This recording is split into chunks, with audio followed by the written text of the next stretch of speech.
advanced eccentric lower exercise. Consider this a modified boat pose. I'm placing the block between the legs just for that added bit of stability, so I can kind of squeeze on it for those adductors, especially if I feel like it's helpful. So I like using the block. I put my feet up against a wall for a reference point, so I kind of can orient myself in space as I'm going into my lower. I have a towel. We're gonna also test that overhead flexion. Remember, you need that posterior expansion, that back expansion. You get the arms up above the head.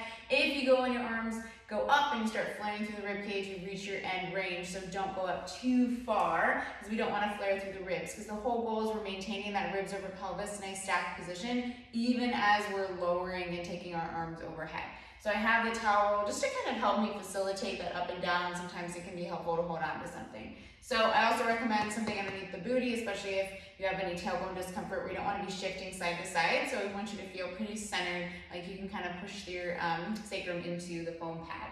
So in this position, I'm going to think about that lower. I want to exhale as I lower to control that kind of eccentric portion of the movement. So I'm going to exhale as I kind of lower back. Think of it like your boat pose, you're lowering, you're getting ready for that hollow hold, kind of going to your range. If you start getting a lot of neck tension, then maybe don't go down as far.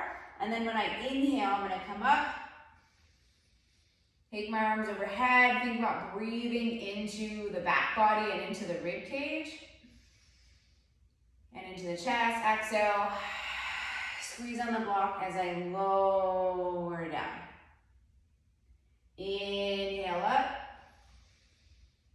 exhale down. Remember, your available overhead range may be a little different than mine, so maybe you just go to about here. Inhale, exhale, lower. Inhale, come up. Exhale, lower.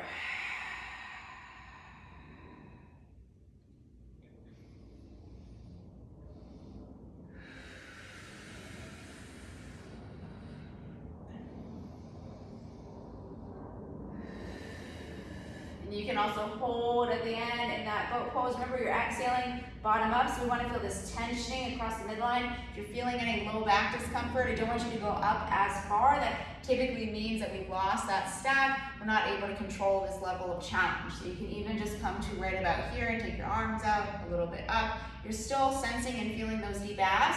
If you're feeling your hip flexors at all, I need you to inch a little bit further away from the wall.